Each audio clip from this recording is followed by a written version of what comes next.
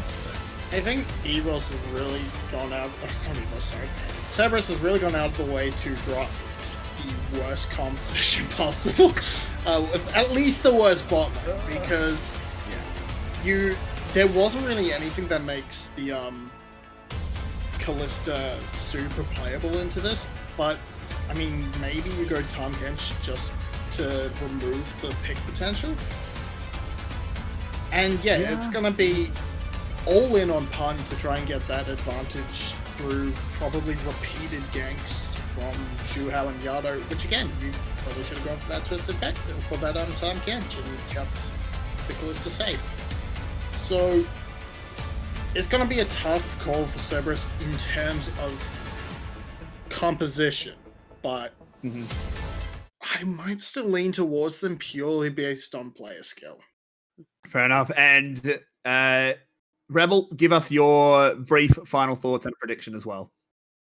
I think he said it best. Compositionally, right here, I think Saigon has the much better composition, but it's really tough to bid against Cerberus in this matchup. And so I got to give it to a Cerberus win, although I don't think that Saigon's going to make it easy for him.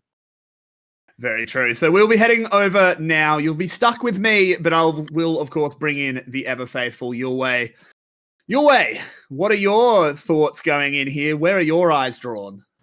I was actually quite surprised listening to the two analysts how much they hate Cerberus's comp.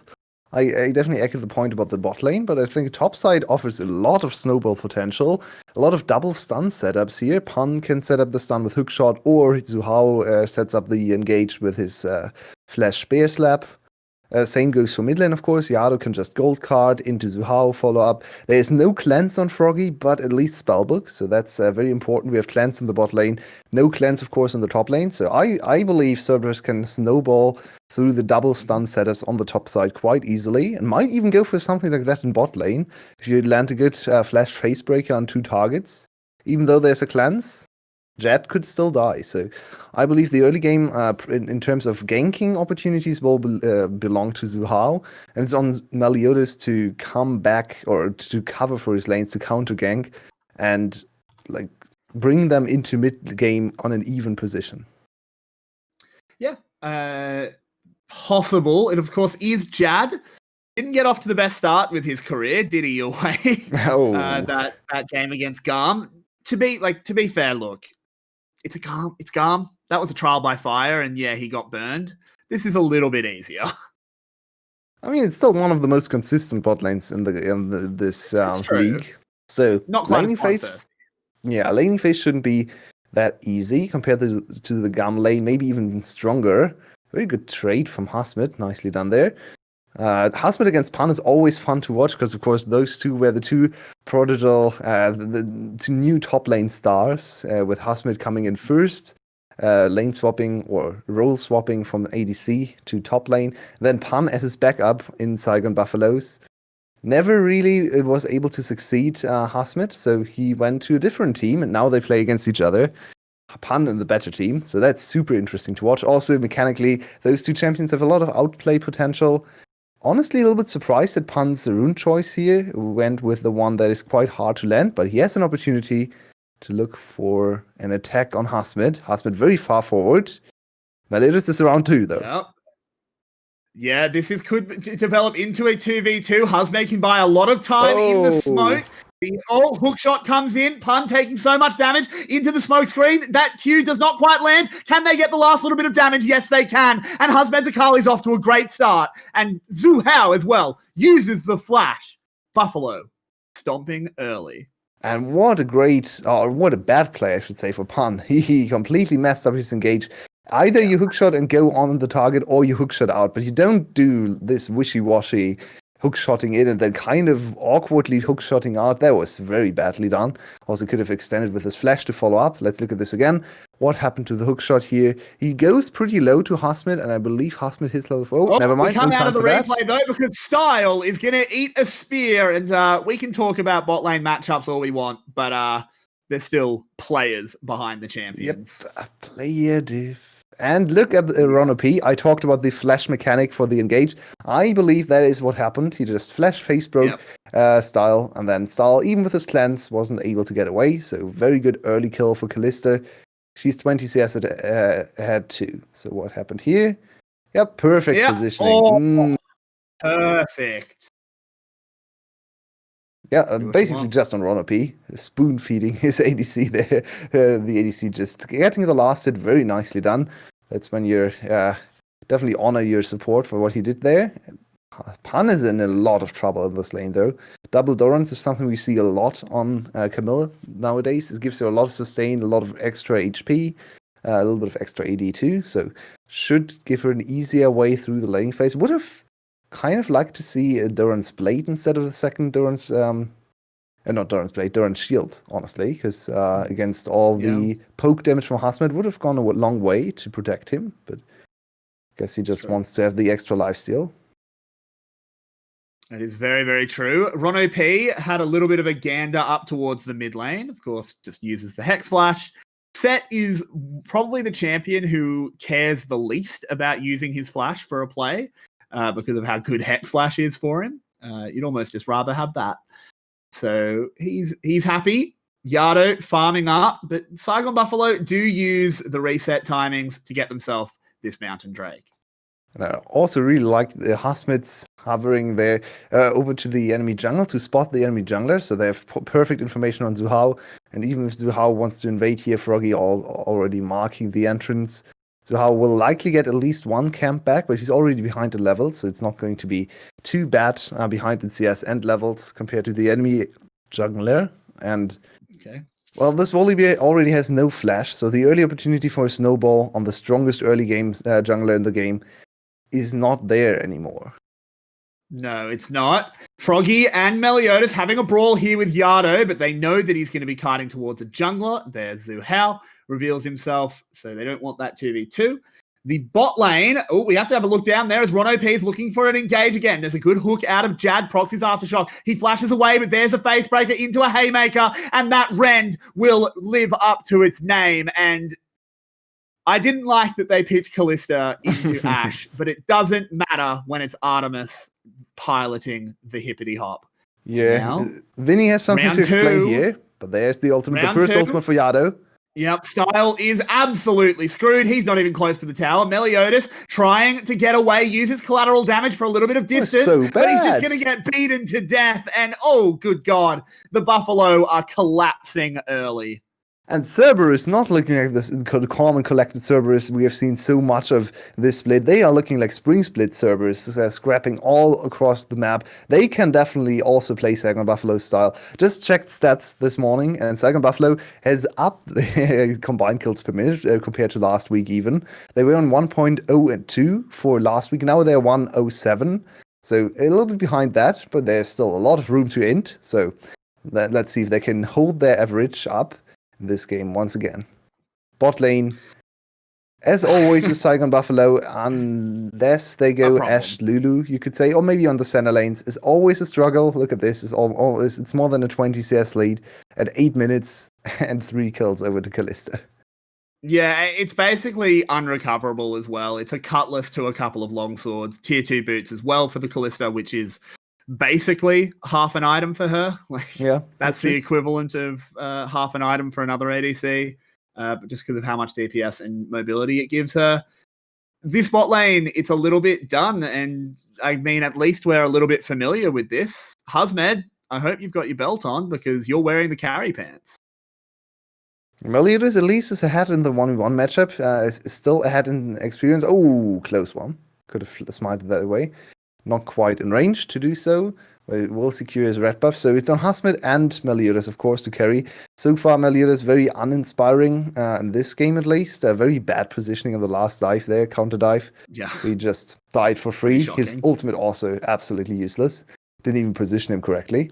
So now it's all about the two of them working together to maybe exploit Pan in the top lane. Pan is recovered from the early deficit. Seems to be able to trade decently well into 𝗬𝗏𝗏 right now too.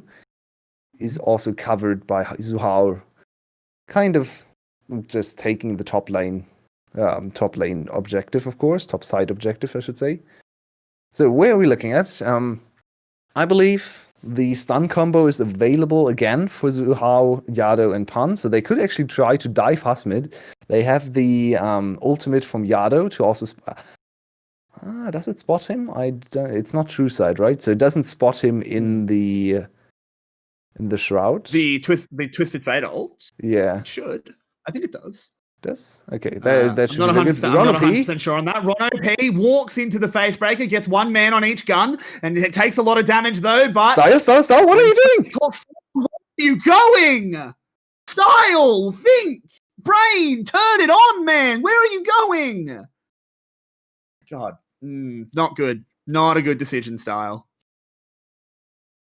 He saw the Fate's call. You know it can be reactivated. Why are you ever going there? 𝗬𝗏𝗏's in trouble, drops the smoke. Yeah, it definitely reveals him. Yep. As he just got does. absolutely smacked. And, well, we got our question answered, and I think Cerberus have had a lot of their questions answered around how do we win this game. Turns out you just win every lane and absolutely stomp bot. Yeah, and finally we got to see the stun combo I was talking so much about. I like to see the very simple, very easy way to engage, even easier when you can lock down the target without even CCing them really with Camille. So I always like to see Camille paired up with someone who can bring even more CC. Galio comes to mind. Twisted Fate was the original combo, honestly. Camille Nocturne Twisted Fate was the first ever iteration of the global cage comp played by Team Secret, I think 2 or 3 weeks back. So nice to see Cerberus also able to pull that one off. 𝗬𝗏𝗏 is still a level behind 𝗬𝗏𝗏, and this little skirmish, I believe 𝗁𝗏𝗏 and 𝗬𝗏𝗏 have the key CCs to turn 1. But it seems like 𝗬𝗏𝗏𝗏 doesn't even fancy it. 𝗬𝗏𝗏 is just too scary. They don't need to fight for this dragon either. They split the early drakes as we head on to the Cloud Rift. Yulwei, the question I asked our analysts was, how do they overcome the player diff? Is it overcomeable in this game? I don't think so. It's almost a 3k gold lead at this point already, and we're only 11 minutes in. The 𝗘𝗀𝗏, the one bad matchup on your map, has 4 kills under her belt, so not a bad matchup right now. And speaking of the 𝗘𝗀𝗏, she's going to be the main damage dealer in the early fights, and there isn't really a lot of CC to stop her, not a lot of good point-and-click CC. The only one to really control her in teamfights is Jett, and he only has 1 ultimate to stop her, so that is going to be very easy for Artemis to play around. And also if 𝗁𝗏𝗏 can kind of be a bodyguard for him, Artemis should really excel in the teamfight. So I don't think Saigon Buffalo can, in good faith, take any of the next 5v5 attempts.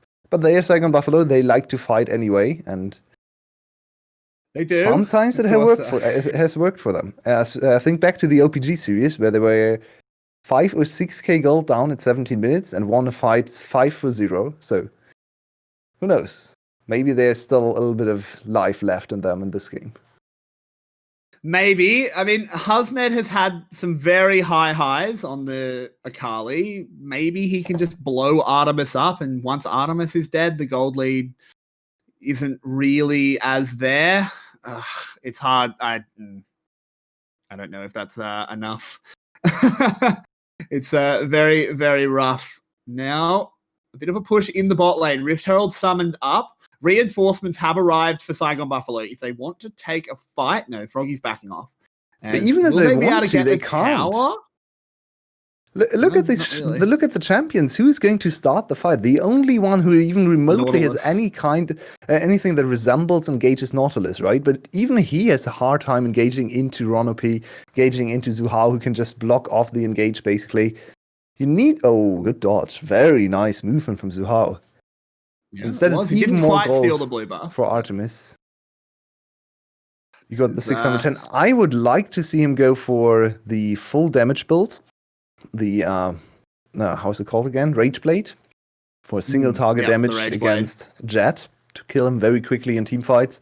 I mean, the other item is not bad either. Coming up into the top lane, 𝗬𝗏𝗏𝗏 can't use the smoke to get away, and turns out when 𝗘𝗏𝗏𝗏 can't play her silly tricks, she's really not too fearsome. That's another kill in the top lane. 𝗬𝗏𝗏 benefiting from that one. And unfortunately, we do have a bit of a slideshow here. We do apologize. That is the source stream. It's not on our end. But maybe it's better that it's a slideshow. You don't need 60 frames per second of Buffalo getting destroyed.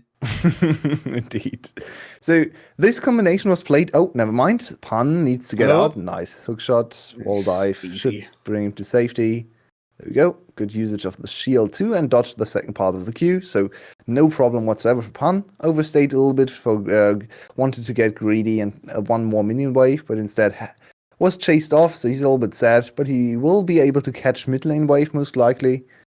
Seems like that is the one that is open for the taking right now.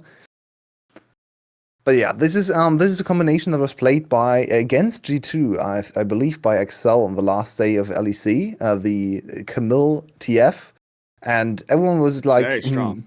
What can they play against this? And G2 locked in Jax, and Jax is the one champion who can actually avoid the point-and-click CC from Yado, right? He can just put up his counter strike, and he can't hit him.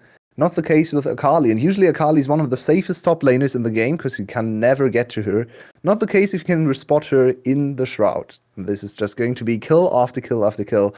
It's so easy to just lock her down with Camille ultimate into okay, Artemis. Artemis, that's a little bit over aggressive. We'll back off on that one. But hey, didn't really lose anything. So I mean, he has life still. He gets back to full HP very quickly. Exactly. All he really lost was a Bork active. Still quite risky. You don't know where everyone is. So if Nautilus was there, pressed this R key, you would have died. So a little bit risky there. But what happens in this matchup now? Pun is very far ahead in experience, it seems. He's also 20 CS up and has his first item completed. There shouldn't be too much solo kill potential against 𝗘𝗏𝗏𝗏 from Camille, because 𝗘𝗏𝗏𝗏 is always full HP with the first item completed on her side. You can't really chase her down too easily, so 𝗬𝗏𝗏𝗏 should be able to just collect farm. But if he ever overextends again, Twisted Fate is going to arrive and ruin his day, as he has done two times already. Yeah, I mean, definitely twisting fate for sure in the favor of Cerberus here. This is already looking pretty much done for the Buffalo. They're just so far behind in absolutely every matchup, I guess, except the jungle, but it's 𝗏𝗏𝗏𝗏 versus Graves. He doesn't care if he's a little bit behind in gold. He does stuff. Graves doesn't do anything from behind. The arrow comes out, only hits onto 𝗬𝗏𝗏𝗏, and there you go. He's playing the bodyguard. Rift Herald will get her charge off, and Cerberus get out scot-free. Oh, style. Needs to be careful. Good ward. Good spot there. So we have 2 items on Froggy and at least 1.5 items on 𝗕𝗂𝗧𝗧. So maybe this coveted combo can do anything. But he drops the hook. Well done there, but the flash instantly from 𝗕𝗀𝗪𝗀 ulting about 2 feet there as he sort of just used it for information. They break the mid lane turret. Running can be very exhausting, so I can see it, 𝗬𝗪𝗪. Just, I mean, if I could teleport, I would basically never walk again. As 𝗂𝗳𝗏 has been put in the cage. Pun found him, but has to back off now. Can they try and get a pick here? 𝗁𝗏 with the big shield. 𝗕𝗂𝗪𝗧 desperately trying to get something. Fate has been called. Will they throw him forward? Nope. They're just going to back off. Cerberus not taking any risks. That's where we were super happy as a supporter that he can actually control the Fate's Call, not your ADC, because I believe Artemis would have thrown him in there. I want the kills. Go in there, die for me. But 𝗁𝗏 said, nope, I'm out of here. Don't want to have anything to do with that. He's 0-0-4. He doesn't want to die this game. Should be close to his first item too, which is going to be helpful against the 2 ADCs. So, yeah, almost a full tank from the support position with how far ahead he is. Interesting enough, the game has slowed down. It has. Slightly. This is Cerberus, right?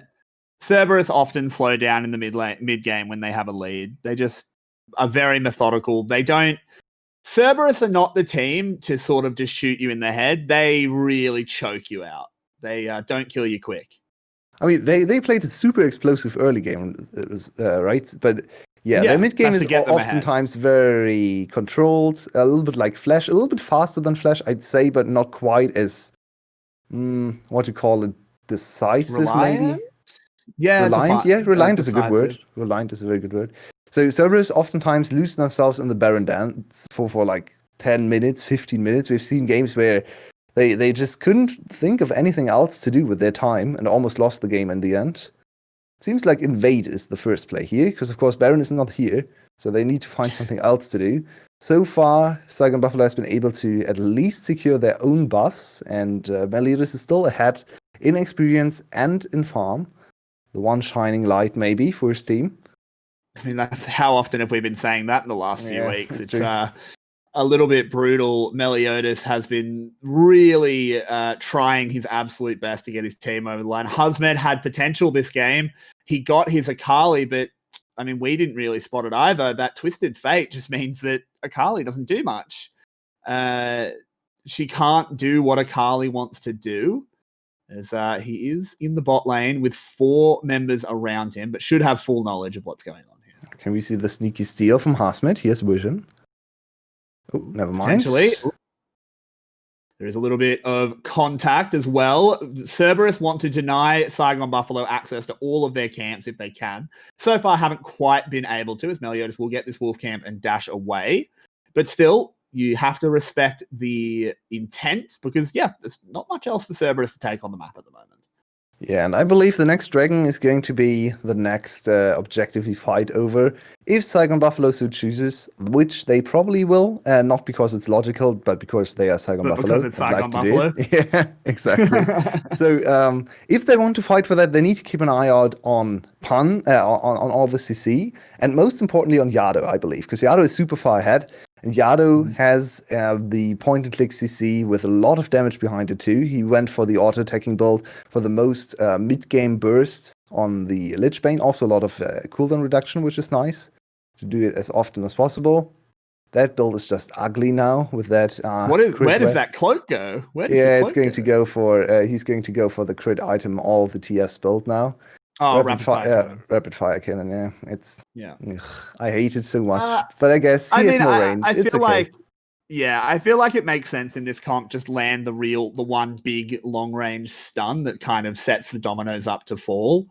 Yeah, it's not great for damage, but it is good for utility. Yeah, 𝗬𝗪𝗪 and 𝗁𝗏 will be the main CC operators or the main contributors to the TCC in team fights. So I would like to keep an eye on them in team fights, especially from Saigon Buffalo's perspective. Which CC is Styles going to cleanse? Most likely Facebreaker, because so far he has been very bad positioning against that spell, so needs to get away from that one. Could potentially try and use it on a showstopper if he ever gets grabbed by that. He shouldn't, but Style is very good at getting hit by things he shouldn't get hit by. What a great quality to have. Yeah, just truly what you want out of your ADC. Yeah, this is a little bit more what we expect from Styles. Last week, he did have that one game where he blew our mind and we said, oh, is it finally Styles time? No, it's not. It's not Styles time. Ashe Lulu. Ashe Lulu is the key, man. Ashe Lulu, and he can pop off. He won both of the games with Ashe Lulu. And one of those was against Cerberus, though admittedly against Zeldris and Cerberus. So, yeah. Yeah. Not the best. That was the very first game Cerberus lost this whole split, and it was against Saigon Buffalo. So at least they have that on the record. This game's not going to go Saigon Buffalo's way. And they have to look ahead for the next game. What is going to change? I would like to see more easy CC.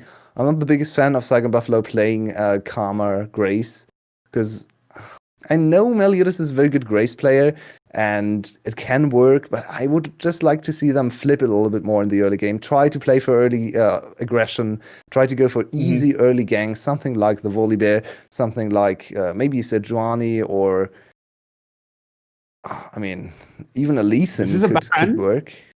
This is a Baron. This is very early from Cerberus. This could potentially be how the Buffalo get back in the game. 𝗲𝗏𝗏𝗏 has been marked. It is getting tracked by 𝗲𝗏𝗏𝗏. There's the Twisted Fate ult. They want to go on this one. He's going deep. They're in the middle of the enemy team. Can we get a big haymaker? There it is. A lot of true damage being dealt across the team. There is the bear jump. Saigon Buffalo looking okay at the moment, but the health bars are going down very, very quickly. Jad is the first to fall. Can Styles get anything done? He's full health, but can't have an impact. And the Buffalo lose one man.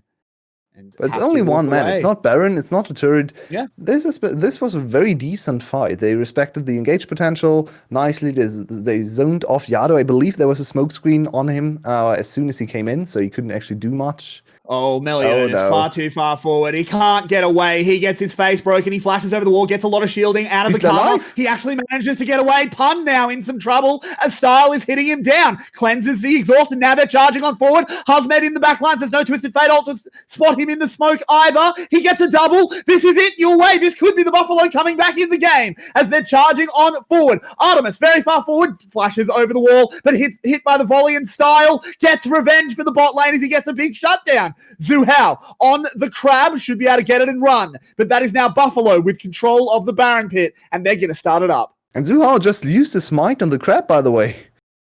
Yep. He has no smite to contest this one. He should just run away. I guess he can try to bait them into thinking that they have smite available, but nope. He's going to walk off, and that's going to be a free.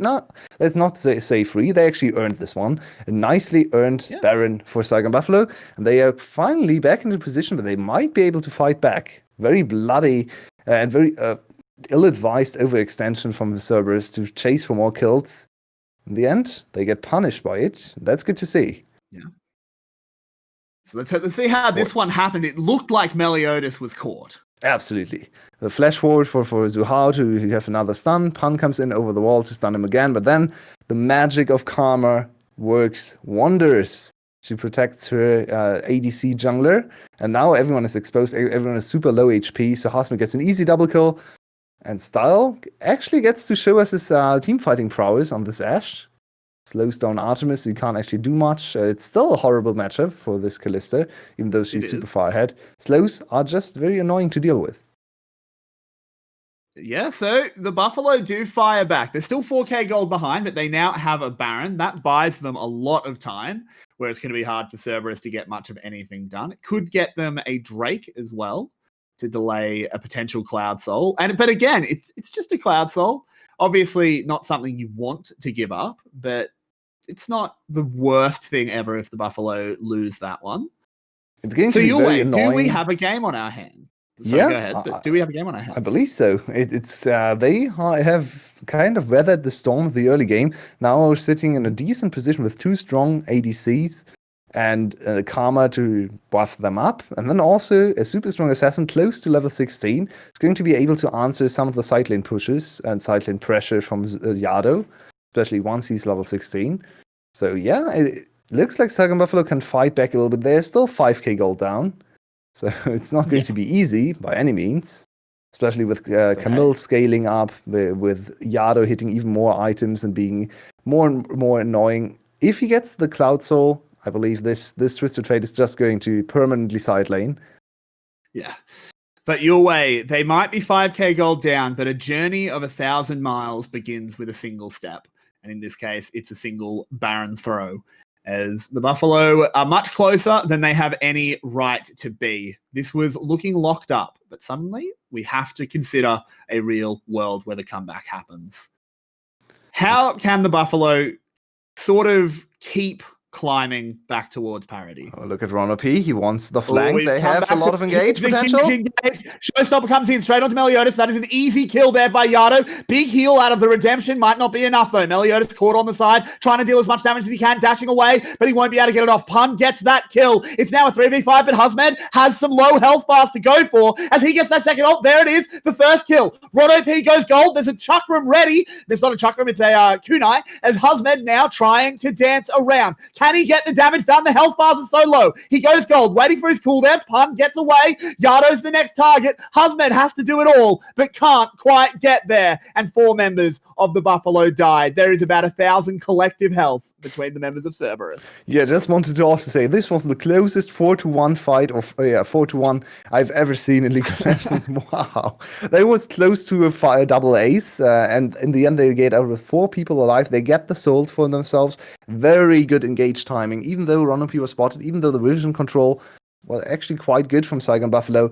They were not accounting for the fact that Styles had no means of getting away. He had QSS ready, but no flash, no cleanse. So once he was grabbed, he was pretty much dead immediately. And then it was just a fight without an ADC, or without a good ADC. They still had Graves and could try to do stuff, but yeah, well. It did quite a lot of damage. Let's have a look at this one though. Look at this flank from 𝗁𝗶. With the 𝗁𝗶. 𝗁𝗶 flank. They spot him here, but it's already too late. Style also kind of disrespecting this one. And he didn't even go for Style. He went for 𝗁𝗂𝗧, which makes a lot of sense because Style has QSS, so I didn't spot that immediately, but 𝗁𝗂𝗧 chased off. They focused the 2 ADCs and separate them from the Shields of Karma, which is also a very good choice. So, very, very good team fight setup from Cerberus. We know them for their team fighting. Everything he can here as well. He got the absolute max value out of Nautilus, it's got to be said. For sure. Look at 𝗁𝗲. 𝗁𝗲 and Froggy really trying to 2v4 this fight, and they came close to doing so. Hello, we come back to live as there is another team fight. It never stops here in the VCS. Replays are never, ever safe if they're longer than about 5 seconds. Try to pick off Buffalo. 𝗁𝗶. Oh, the grab! Straight in. That's big. 𝗬𝗄 in a lot of trouble, but does have that flash to get away. Tower breaks. What is Artemis doing? Buffalo fire back. It's a good question. What is Artemis doing? Cutting the wave. Should be able to get away as well. They did pick up the Cloud Soul after that last fight, so he is pretty quick. Spotted by the Hawk shot, but it has Pun to retreat to as the bot lane inhib tower breaks. Buffalo collapsing. This could be bad here for Cerberus. Artemis is the target. Pun uses the shot. And Artemis getting away. He's so fast. And now Pun in the middle of the enemy team tries to get Style, but goes down, but buys his AD carry freedom. Wait, what happened to him? He broke the game. He just moved around faster than anyone could watch. What was that movement? He didn't even have ultimate. Where did the speed come from? What? Okay, Artemis. I guess. Yeah. I mean, it's a 𝗂𝗧 with Cloud Soul. Yeah, but the Cloud Soul active wasn't activated. It was just the 10%. You get the 10, but yeah, that's a lot for 𝗂𝗧. She's quick. Yeah, that's true. I guess it was the active from the Mercurial for the extra speed. Well, that was still insanely quick.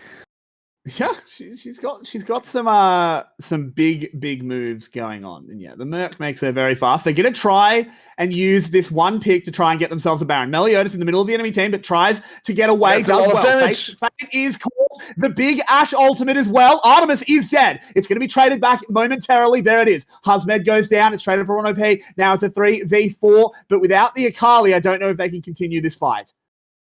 They want to still... Oh, no. They called it off. They looked at Baron. Now they are in a choke point. And this could be a good engage from... Oh, the range. Oh, God. They've dived on in. It's going to be Pun trying to tear them apart. Jad goes down immediately. Froggy and 𝗁𝗂𝗧 so low. Big shields coming out. Style split from the rest of the team. It is raining in the arrows. Can't dodge the cards, though. And he goes down. And once again, Cerberus with low health bars win the fight. And Stahl is so close to carrying his team in these team fights, but always just one tiny mechanical misstep, one tiny positioning mistake. He's really close to showing off on this Ashe and like getting back into the game after a horrible early game and her horrible laning phase, but always just misses it by a hair. Maybe next time. He used both of his summoners though, so now he's going to be exposed. He has no QSS active, so I would like to see 𝗁𝗔 just sprint at him, grab him, throw him into his team, and eliminate the threat from the get-go. Instead, we are just taking this Baron, and it's super quick. Yeah, this Baron, he's wondering why he can't really fight back here, as he is just getting absolutely destroyed. Baron goes down. Cerberus, we had to entertain the potential of the Buffalo comeback after that one team fight, but I think Cerberus have once again got out the big hunting rifle and culled this herd. For sure. I think there's still some upset potential in team fights. If you look at the itemization efficiency, 𝗂𝗧𝗏 after 2 items. Yeah, and after 2 items, 𝗂𝗧𝗏 doesn't really scale too well afterwards if you don't go for the single target damage. You can actually go for a high DPS build on 𝗂𝗧𝗏 too, but most pros don't like it. They go for the safety build, which means she doesn't really have the damage. Of course, Camille is now a threat too. Good vision control, spots 𝗁𝗔 early, so no one is going to be the unlucky one to get grabbed and wrestled into his team. Instead, we still have a 1v1 setup. They have an open inhibitor in bot lane and Pun level 18. So you should be able to lock this one down. The collapse is coming in. Does a lot of damage onto 𝗂𝗏𝗏 there, but can use the smoke. The redemption being used as well. The Twisted Fate ultimate means 𝗂𝗏𝗏 can't really play around very much. Uses Zhonya. Should have the second half of the perfect execution. No, it's already been used. Flashing away now from Zhuhao, who's trying to hunt him down. Can't quite get there. Tower down in the top lane. I'm getting flashbacks to an earlier game in the split, Yulwei, as Yado is just playing PvE. Gets the inhib as the Buffalo desperately defend the mid lane. We're going to have a very happy analyst desk with how Yado has been playing these side lanes here. One very questionable teleport, but he is deathless and has been able to maneuver the side lanes perfectly this game so far. The extra turret damage from Death Cap and of course Lichbane helps him a lot, pushing down turrets. And they break an inhibitor in top lane. Was kind of dicey in the bot lane there. You can see Pun can actually lose the 1v1 to 𝗂𝗏𝗏 if you misplace it. And 𝗂𝗏𝗏 is not close enough. They have so much objective damage. So it's going to be another big objective. And they have open inhibitors in bot lane. So they should just brute force their way in here. 𝗁𝗏𝗏. They spot him. No, but he gets away. They weren't going to flash over the wall there. Yeah, they flashed didn't have access to it. Yeah, didn't have access to it. They probably would have if they could. There's going to be Cerberus pushing on in. There's going to be a lot for our analysts to talk about, item builds and the like, but I don't think we'll have time. The Cerberus look to close it out. Yeah, and right now, 𝗂𝗏𝗏 really wants to avoid the fight. If they have to take a fight, 𝗂𝗏𝗏 needs to eliminate someone, assassinate one of the backliners. And that's going to be prevented by all this defensive CC from Cerberus, I believe. Oh my, wow, that's a lot of damage. Yep, Pun just waits on the side, threatening the wall dive as the first tower falls. Oh, that is a lot of damage on the tower. We are just chocking on through here. There is another tower falling. They're going to dive on forward. Froggy is the first one to fall. They're doing everything they can, but it's not very much. Double kill for Yado. Style and 𝗏𝗏𝗏 managed to get back towards the fountain. No, Style doesn't even get that. And if we move on to the next slide, we will see Cerberus taking game 1. And Yulwei, it was a game of back and forth, but in the end, Cerberus, they were just much better. Well, every day we started the day today with a big top lane difference game. Top div was spammed by all the players in game 1 for sure. And this game was a little bit of bot div. So afterwards, we had a very exciting second game in our first series. So I hope for a short but very, very explosive second one. This was just Cerberus looking like the better team, more coordination, very good team fighting. And yeah, what can you say? They are a top 4 team and 𝗂𝗏𝗏𝗏 is not. Very clearly showed in this series.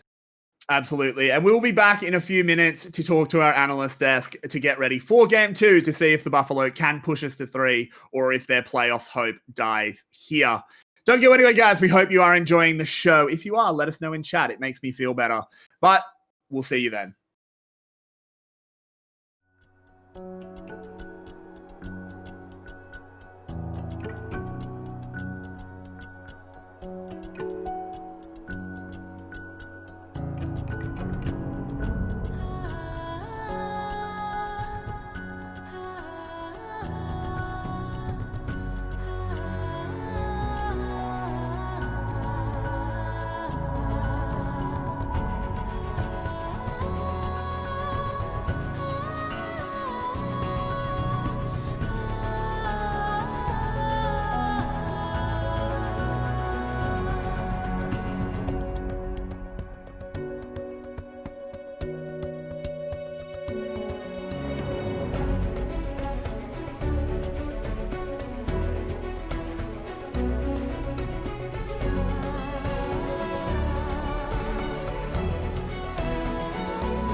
Welcome back, everybody. Welcome to the VCS English Analyst Desk.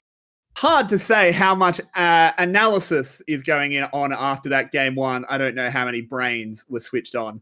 But, of course, the two men with me, Rebel and Vinny, always have their brains switched on. So we'll start with you, Vinny. What was your perspective on that first game? So, I mean, it was a lot closer than it had any right to be in multiple ways. In terms of draft, it shouldn't have been close at all. The bot lane shouldn't have been close at all. And the bot lane wasn't close, but in the wrong way. Yeah, I don't know how you get smashed 4-0 in that lane. You really shouldn't. That should never be the case, especially losing 2v2 kills. But from that position, it was actually really close. With great team fighting coming out of 𝗕𝗂𝗥𝗕𝗥𝗕𝗥 in particular. Style also, and Jad even stepped up a lot in the team fights, but the lane was just too much. The gold lead was too much, and that meant Cerberus could easily pull them apart in the side lanes because Camille was super far ahead. So was the Twisted Fate from repeated nice dives in the top lane because the Twisted Fate completely negated the 𝗘𝗀𝗽𝗏 early game. So early game lead meant they couldn't respond to a 1-3-1. Yeah, pretty much. Rebel, do you have anything to add? I think I will say I think Cerberus again. I would have rather see them play really heavily through topside. We saw some of the comeback a little bit later on in the game due to the fact that like the damage from 𝗘𝗪 began falling a little bit off, not ridiculously, and then there wasn't a lot more after that because then it's like Twisted Fate who doesn't have the most damage either. And so getting them ahead was really good for early game dominance, but you lost a fair amount of anything else. So I think that was where your problem came from. Fair enough. So we'll start with you, Rebel. How do the Buffalo potentially take us to 3? I don't want to see Jad. I think we all agreed Jad needs to maybe be out of the bot lane just because didn't seem to know the matchup. Hasn't had a couple of good weeks. Yeah, just hasn't looked pretty good in general. Yeah, maybe bring Hin in. Yeah, maybe the I thought agree. process there. Outside of that, I think Guy Hosmed on something he just absolutely loves. The 𝗘𝗀𝗏 was fantastic, and then make sure you play around the matchup because I do think if you put some resources into him, he can be good. Froggy had a good game. I don't want to see the Graves because Graves doesn't do much, although I don't mind the Kindred. I think that Kindred is an insane champion for 𝗕𝗏𝗏𝗏𝗏, and if he's going to go to an ADC, I would have rather see that because then at least you also have the team fighting ultimate to try to change your fate a little bit in certain situations. So maybe go to the Kindred instead of the Graves. You can go to ADC in the jungle. Sure, and Vinny, what do you think? This is a bit of a group project to see how Buffalo can win a game. So do you have anything? I pretty much agree. I also think you could look to unclog the Frog in the mid lane because he had a good game. In the team fights, he did really well, but he is at his best when he's roaming around impacting those side lanes as well. He's really great on the Neeko. He's really great on the Galio. I want him on these sort of things. Twisted Fate is almost always banned against them unless it's looked to be taken away, which it was here. Mm-hmm. So I think, yeah, let him free. Let him be free to wander the world and beat up on Pun. I mean, that would be nice. Maybe to consider banning the Twisted Fate as well. I think Uninhibit the Ribbit. Uninhibit the Ribbit. First pick it. You're on blue side this time. If it's not banned, first pick it. It's great for friends. So what you're saying is he has to play 𝗕𝗏𝗏𝗏 so he can unbench the 𝗕𝗏, unload the toad. Yes. I don't know about that. I'm not keen on the 𝗕𝗏𝗏𝗏 mid lane. I'm going to be totally honest. No, but I meant first pick. I know what you mean. I know. Of course, I was just teasing. Good question from Yulwei in chat. What are we talking about? We're trying to figure out how Saigon wins this game, Yulwei. It's very hard. It is not an easy question to answer. We are going to be heading into draft. Let's see if they do unclog the Frog, or maybe even the Galio if that gets through bans. Pick that. Yes. You've got first pick. Let's rock. As Zoe will be banned out first. What would we like to see Cerberus picking up, Rebel? There's, I think, plenty of things that Cerberus can go to that they've had at least a fair amount of success on. Obviously, the 𝗕𝗂𝗪𝗚 seemed to be really good. I don't mind the 𝗕𝗂, to be honest. I didn't think it had the most impact early on last game, but again, in the later stages, it was a really good threat in the side lane. I also wanted to make a quick mention, because I actually didn't know this until just a little bit ago. Did you guys know that Pun was on Saigon Buffalo up until last season? Yes. Yes. I didn't know that. Yeah, so he's playing against his whole team, which is kind of cool to see him starting for Cerberus up against a little bit of a revenge match for him. Yeah, he was Pun was heralded. He was on the Saigon Buffalo when they last split. Then when they were the Dashing Buffalo, he turned. I think it's 17. You start playing that. Yeah, he turned 17 or 18, whichever one it is. I think it's 17. He came in for a game with all of this hype behind him. You know, he was apparently going to be the next Zeros. He was going to be this god. I think he went 0-7 on Jax or something. He locked in his signature pick and went. Yeah, he was meant to be a Jax one trick that was like the best player Vietnam might have ever produced. Went 0-7 and didn't get played again. But let's look at this game where Caitlyn has been snap picked by the Buffalo.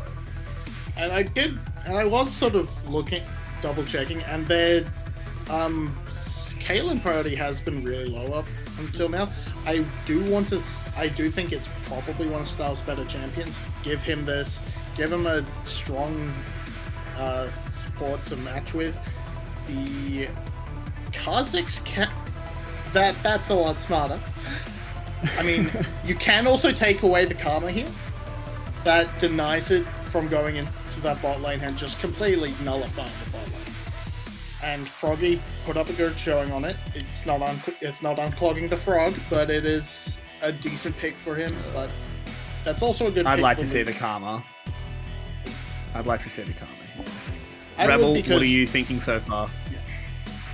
I like the Lee Sin. I think Meliodas has had really good performances on the Lee Sin, and if they're going to get going in this game, maybe they need to not take away the karma, which again, you can steal it away and make sure it doesn't go to the bot side alongside the Ashe, making your bottom lane a little bit more unplayable, or Tigado to cancel whatever you're doing for Froggy. But at minimum now, Froggy is going to be stuck. I'm going to say he's not going to get stuck on an Enchanter, then we're going to see Lulu get locked in and Froggy's playing mid lane. It's going to be my fault. I apologize. I mean, we could see a Lux mid. Which it's not very likely, but we could. Yeah, I think you lose a lot of the potential from the Caitlyn pick if Karma gets to go to the other side. So essentially, you're playing without a native carry for the first, say, 3 items. Because Caitlyn, sure, she's still there in theory, but she doesn't really bring a lot. Neither does the Lux unless she starts snowballing, so that's why you want to take that karma away, because she just shuts down your lane too much. And we're seeing Jad again. Yeah. Yep, it is going to still be Jad in. Hin, apparently they've lost faith in Hin. Apparently they knew the bot lane was an issue, and they thought it through and said... They looked at their bot lane and said, our bot lane is an issue. It must be the support.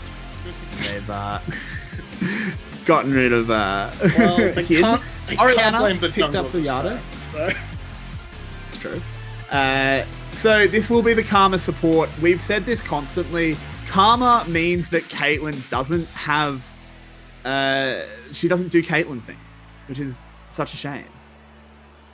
What's the point? Sylas, all right, my boy. Hello. No real good ults to steal yet. This isn't a good Sylas pick so far. Enchanted Crystal Arrow is your best bet, but that's about it.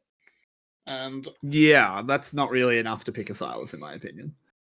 No, it's not. There's much, and if that's going to Froggy, okay. Okay, well, that's bad. That's a composition. It is. Rebel, what do you think? We see all 5 of Saigon's champions. What are your impressions? Is this the draft to beat the Cerberus? No. This isn't a Saigon track. This feels messy across the board. And, like the Sylas, it's good, but it's low range. It's not something I don't think I've seen 𝗏𝗏𝗏 play it all that much, at least not consistently. The 𝗕𝗂𝗏𝗏𝗏 is fantastic, but and like the 𝗬𝗃𝗏 is very strong alongside the 𝗏𝗏. But that lane isn't fun. I don't like the 𝗏𝗏𝗏𝗏𝗏 in the top lane. 𝗏𝗏𝗏 doesn't have great ultimates to steal, unless he goes GLP. If he goes GLP, the Orianna ultimate actually isn't terrible if he's able to set up a chain properly, but like, this isn't how Saigon's gonna. This ain't it, Chief. We asked all of them, and the Chief said this isn't it. Gotta be honest. Right now, put the Ornn mid. Put the Ornn mid, Saigon. I'm not even joking. Put the Ornn mid. Let 𝗏𝗏𝗏 beat up Pun.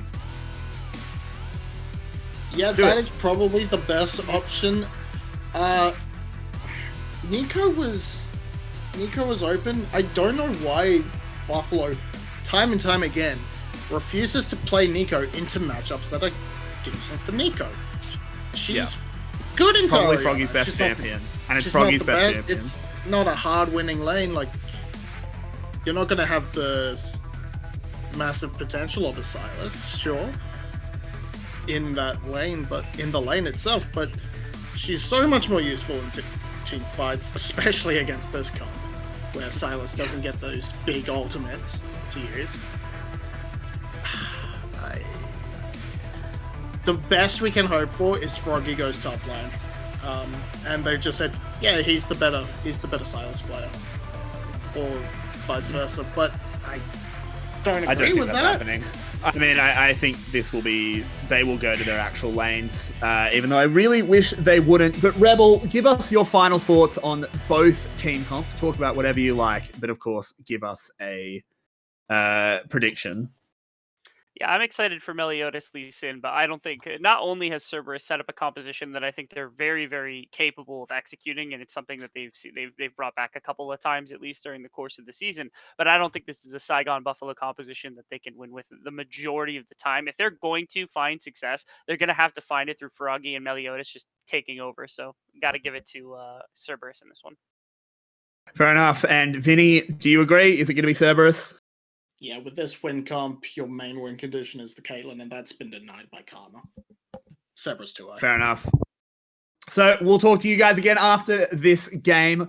Hopefully we'll have a game 3 to talk about, but I have my doubts. Yulwei, welcome back. It's going to be me and you bringing all of the action on the Rift.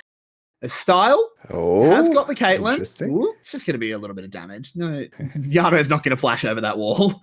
It's still a That'd be very little bit nice aggressive. early chunk on 𝗏𝗏𝗏. Might give him a big disadvantage in this lane. This lane is already a winning matchup for Cerberus, in my opinion. So nicely done. They first chunked out Jett and now chunked out 𝗏𝗏 as well. So Jett had the time to go back to lane. 𝗏𝗏𝗏 didn't. Yep. Unofficial sneaked into this brush, avoiding the vision. They know he's there. There's pings on him. He walked over a ward. Does throw out the Q. Will they be able to punish? No, because it was the luck shield at level 1. No light binding. That's a lot of damage on 𝗏𝗏𝗏. Ooh, he doesn't hit that one. That could have really won the lane immediately. Oh, Okay, and they want to 𝗏𝗏 go for more doing pretty trades. well. This is a very scrappy early lane. Okay. Yeah, what it really the- is. what- Whoa, what did you just cleanse? Artemis, what did you just cleanse? Did he think he was playing against Ashe and 𝗏𝗏 just got the slow? What was that cleanse? Fat I'm very figured that confused. one, I guess. Yeah. Wait, he has cleanse and the enemy doesn't. Interesting. They are playing the Ashe lane. Level 2 though. Secured from Saigon Buffalo. What? I guess it's for the light bindings, right? So Yeah. you can't chain the Q into the traps. As 𝗏𝗏𝗏𝗏 gets a decent trade into 𝗬𝗏𝗏𝗏𝗏, but you never win the trades as Sylas. And we That's why- just saw he just actually lane swapped spelled he actually leveled E level 2. That is very interesting. So he wanted he You should- valued the extra You vision. for the hawk shot, right? Yeah, Sorry, I the thought you hawk talked shot, about yeah. Sylas. Ashe just hawkshotted into the enemy topside jungle, so they know perfectly well which camps have been taken, which means 𝗏𝗏𝗏𝗏 now looking for an Ooh. opportunity. He knows Lee Sin is not Yeah, here. trying to get a little bit of speed. His 𝗏𝗏𝗏 has to flash. The Thunder gets called. Jad's still caught, though. He's got absolutely no chance, and 𝗬𝗏 gets a first blood. And a 𝗏𝗏𝗏 lane being down to kill is a disaster. 𝗬𝗏𝗏 is the next target, but the abduct does not come in. The UFO is denied. Very good flash for 𝗬𝗏𝗏𝗏 to get away, but also good punish on the map for 𝗕𝗂𝗏𝗏𝗏𝗏.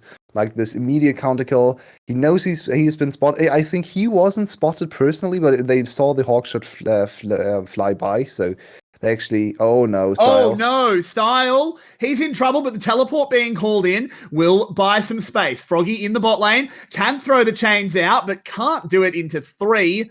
Silas, yeah, he does dirty things later, but with no Conqueror early, not enough healing. That's a very, very bad thing to happen to Frog. He's already leveled down to 𝗬𝗄. 𝗬𝗄 didn't even reset now. He stayed for the greedies. Oh no, this could be end of the game. They get another kill on Style.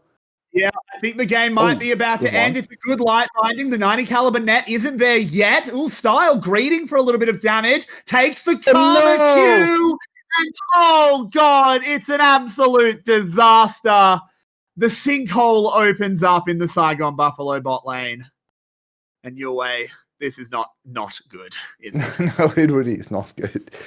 So something that happened there, a small little mechanic that got added to the new 𝗬𝗏𝗏 to make the Q less frustrating to play. We can see it here.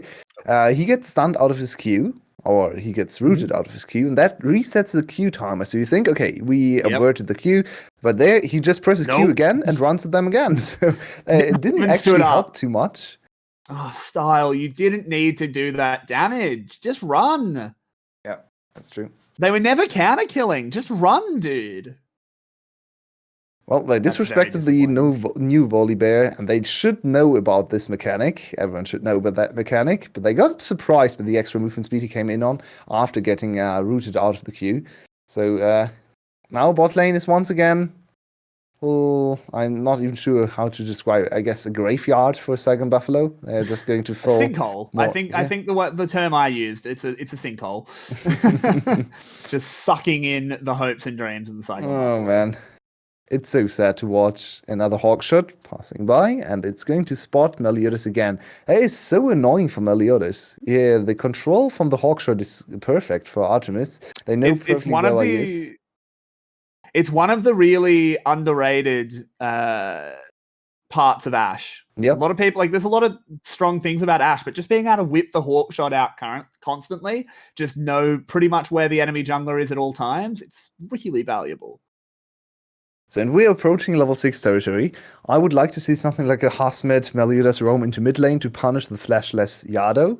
You could go for a flash kick, and then in the waiting arms of Hasmed and Froggy to get a kill there. Don't think bot lane is where you want to go, but there's a nice counter trade on Artemis. He's pretty low. Ooh. Oh no, Froggy died. Yep, he did. Another good game. Well, we talked about. Well, Vinnie talked about unclogging the frog. Unfortunately, I think Froggy is a little bit groggy as he's this Silas pick. It's not a good pick. There's one good ult to steal. Well, yeah, it hasn't worked out so far, and I'm not sure how he got caught there. And he even tried to flash away. Look at the timer. He was caught by shockwave into Q from 𝗬𝗏𝗏, it seems like. So should have flashed the shockwave, probably. I hope we get a replay, because we didn't actually see what happened in the mid lane, what transpired there. The intricacies of the mechanics weren't shown to us, because we were in the replay, and I think we should start a petition to just disable replays in the VCS. We miss so many plays by looking at replays every single time. We do. Yeah. 4-0 at 7 minutes. 5-0. Hasmed's dead, by the way. Yep. As he gets slammed in. Can Pun keep it going? I think he can. If he can, probably should have backed himself there. He probably kills 𝗬𝗏𝗏𝗏𝗏, not with Froggy roaming up. That's the one problem. So, explain to me why this Ornn died. Which replay are we looking at? Because 𝗬𝗏𝗏𝗏𝗏 is an Ornn counter. Watch. He'll go in. Oh, wow. It wasn't even the... okay, Hasmed just entered. So normally what we see is go ahead. It's your champion. Okay, true. I am the 𝗬𝗏𝗏𝗏𝗏 main here. I know you'd love to explain it, but normally what happens is Ornn goes for the solo kill, and when he calls in the ram to get that last little bit, you death realm him, and the ram doesn't come, and then you get the counter kill, and the Ornn feels bad. That didn't happen there. That was just Hasmed being like, well, I'm Ornn. Me tanky. Me no die. No, you die. You definitely die. The end result was still the same. So I mean, Yes. right? He felt bad. So that's still the same. Yeah. I mean, you should feel bad for locking it on anyway. So no, honestly, I don't Meliodas actually was very mind. close to saving him with the kick. So, and also, even though I hate on right now in pro play, I think in this comp he actually makes quite some sense as a defensive tool for sieges. He's very good at sieging and avoiding engages. Okay, that was an Ash Arrow from downtown. They are on a ward though, so this should go over to 𝗙𝗏𝗏𝗄𝗏. Can they punish in bot lane? It's of course a field day for Nord. He really likes to push the turret because he gets extra stacks from his gold items. So he likes to hit the turret as often as he can. One plating back, another plating, and they're going to equalize this trade. So it seems like Cerberus made the correct decision to not contest this one and instead mine some gold off the spot turret. Yeah, this is definitely very rough already. The 𝗧𝗏𝗏𝗧 getting the early kill is actually really important. You can see he immediately picks up the stinger, goes towards the Nash's Tooth. He recognizes he's going to be What's going on in top lane? 𝗬𝗏𝗏𝗏 a lot. Ooh, what is going on in top lane? There are pings. I think it's just a rotate from the ADC. I think this Caitlyn's just getting some tower plates, yeah. I believe he could have death realmed here, Hastile, to kill him. Yeah, it's true. I'll test your knowledge. What's the death realm called? What? Death realm? It has a name. It's a realm. It has a name. It's Ochnun. What is that? And do you know 𝗧𝗏𝗏𝗏𝗏's name? No, I have no idea. It is 𝗧𝗏𝗏𝗏𝗏. No, 𝗧𝗏𝗏𝗏𝗏 is 𝗧𝗏𝗏𝗏's real name. Oh, okay. Or at least it was his name when he was not dead. Interesting. Yes. I know my boy. Too much lore. I know my boy's lore. I know my boy's lore. He's my favorite champion. So. Yeah, fair enough. I guess Silas is probably my favorite champion, but I hate his lore.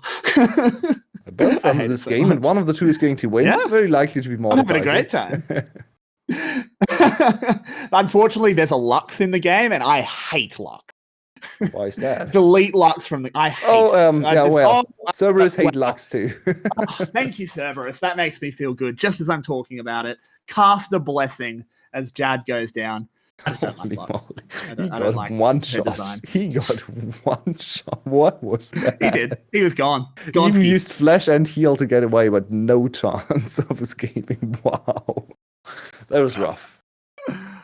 Yano. Oh, there's the sombrero attempt. No, Froggy. He's in some trouble. Meliodas boots the bear away, but he's still so fast. Meliodas has to flash. And that is a flash forced for pretty much nothing. And there's another double Q. Froggy, stop stealing Orianna ult. You've stolen it twice. Steal anything else. 𝗏𝗏𝗏𝗏 is actually a very nice ult to have. It's another dash. It deals a lot of damage. Yeah, oh, man. Right. So Zuhao once again showed us the double Q mechanic, and this time it forced another flash from Meliodas. So I'm not sure if 𝗙𝗏𝗏𝗏𝗏 is just unfamiliar with 𝗏𝗏𝗏𝗏 mechanics. Let's see if it happens again. Or they we'll have to find out. If there is a lot of damage coming out, Jad throws out the missile, but there it is. That is a Caitlyn dead. Jad getting shot down as well. Artemis. And Artemis just went a little bit too deep. Rift Herald is summoned up on the top side, so some gold back to Hazmed. But Yulwei, it's a 3k gold lead at 12 minutes. Yeah, and I think there's a report going Zuha's way from Artemis, because he could have just... the tower. Yeah, he should have hit the turret. Instead, he landed right in front of the turret, took turret aggro for a while, then after stacking the turret to extra damage, gave it over to Artemis, lovingly, with a little bit of an extra send-off, and Artemis died to one turret shot because it dealt like 400 damage. So I would be salty as Artemis. He didn't even get the kill there. So that was very unfortunate. They're giving them hope. They're just they're baiting the side. Oh, there's an Ash Arrow, top side. Ash Arrow, it's going on in.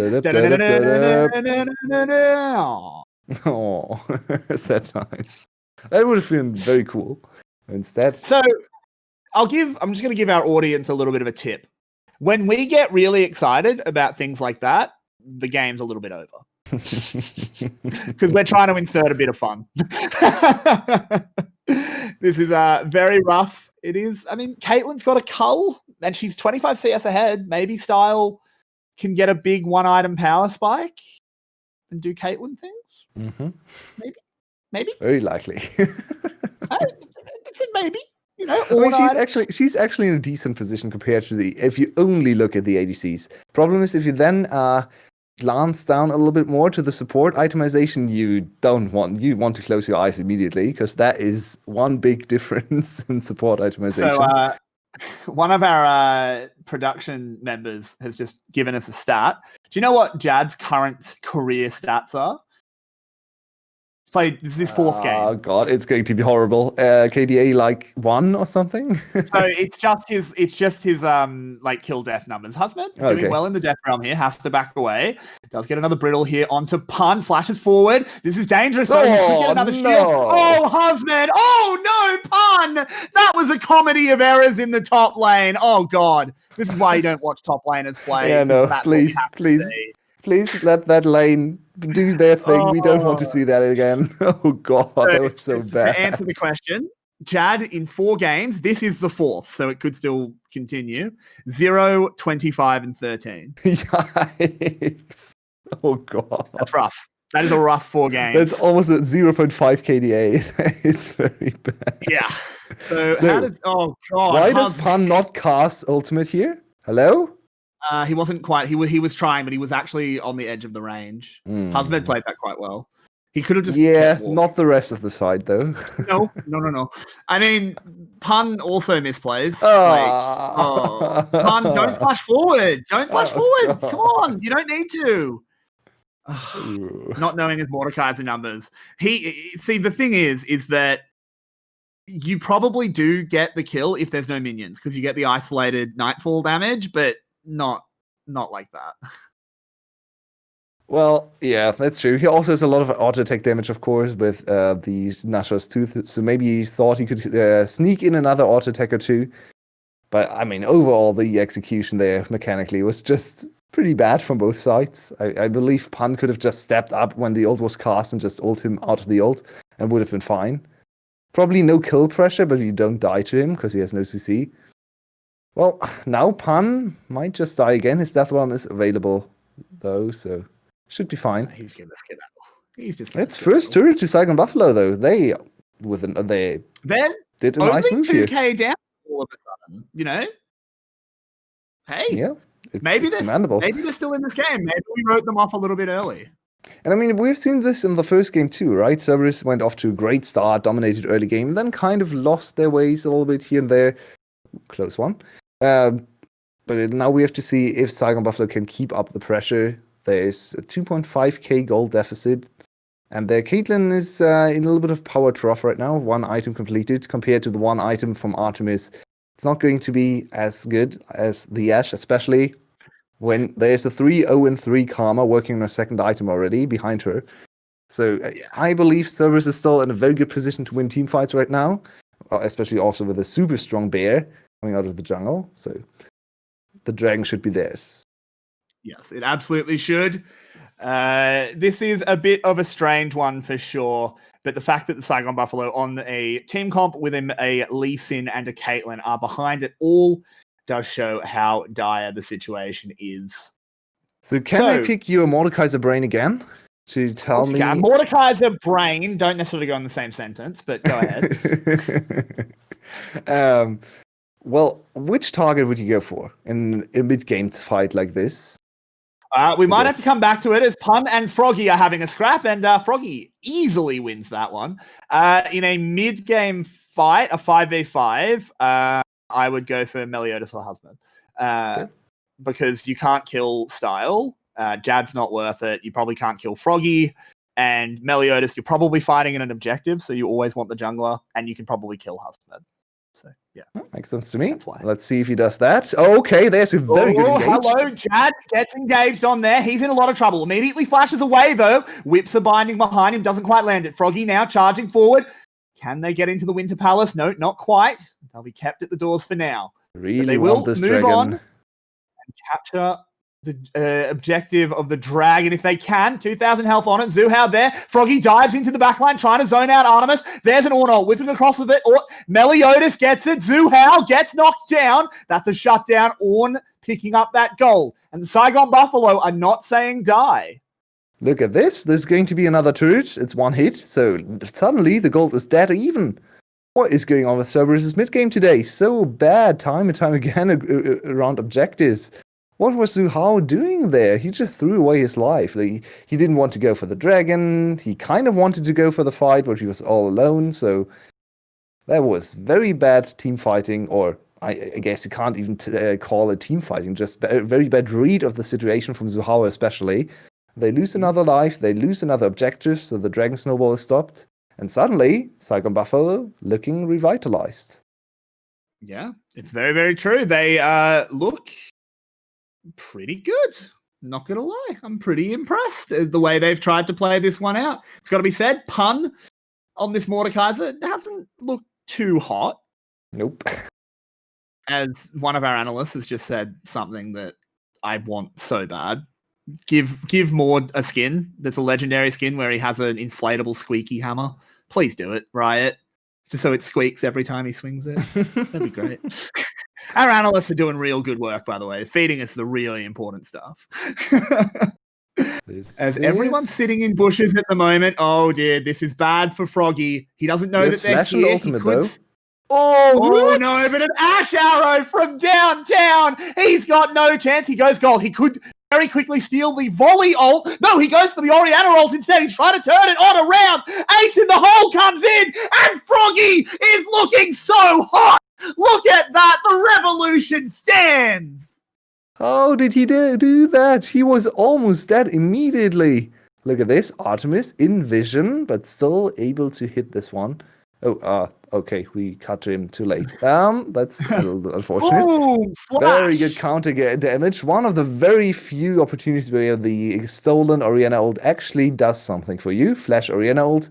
Very nicely done. 𝗏𝗏gy turning around the fight with the help of his ADC and, of course, the jungler too. And suddenly, Saigon Buffalo looking at a 1k gold advantage. Very impressive. 𝗏𝗏gy, that was excellent. Showed off his Sylas mechanics there. Saw the value of King Slayers. Remember, kids, if you want to succeed, slay kings. Because that was what got 𝗏𝗏gy through that massive healing. You have to love it. Oh boy, we have a game on our hands now. I'm super excited for that. This looked over, but apparently 𝗏𝗏gy never says die. Yeah, and it's also has something to do with Cerberus looking very disjointed in the mid game, and Pun is in a little bit of trouble once again. Oh, yeah, he absolutely is. Could go into the Death Realm. 𝗏𝗏gy actually stole it, so they could go into the Death Realm. Wait, what? 𝗏𝗏gy actually should pull the trigger on that, and he does. Good boy. Yeah, you don't. 𝗧𝗏𝗃𝗀𝗃 in the Death Realm's got a lot of stats, but he didn't get the stats in the end, though. Interesting. Yeah, because you lose the ult. It's part of the ult. Getting the stats at the end is actually part of the ult, and if you use the ult, you don't have the ult. Right? Huh. See, 𝗏𝗏gy doesn't get to keep the stats. That's how it works. Never. Nope, you don't get the stats from the That's 𝗏𝗏𝗃𝗀𝗃 very bad. Wow. I mean, you still get Death Realm. I mean, the stats are very nice, though. Okay, he can never get the stats. That is very unfortunate. Didn't know that. Yeah, that is how. But the way it does work, though, which is always why I like playing Sylas into 𝗧𝗏𝗃𝗀𝗃, it's fun because he Death Realms you, gets 10% of your core stats, and then you Death Realm him and get 10% of the additional stats. So you actually end up with a disgusting amount of stats. You actually steal your own stats. That is yeah, because quite handy. It looks at all of the stats 𝗧𝗏𝗃𝗀𝗃 has, which includes the stolen stats. Then it's similar with Trundle. If you have a Death Realm or Trundle, and then he subjugates you, he gets his own stats back. True. That's interesting. So the game has slowed down a little bit, especially from Cerberus' perspective. They are still scaling up with a decent composition to fight in the late game. Especially Orianna from Yado is going to contribute a lot of damage. She's going for Morelos, most likely, for anti-heal against 𝗏𝗏𝗏𝗏gy. But I mean, the enemy team composition is no slouch either in the late game. We have 𝗏𝗏𝗏𝗏gy scaling well into that late game in skirmishes especially. We have Style, who will shine on 3 items.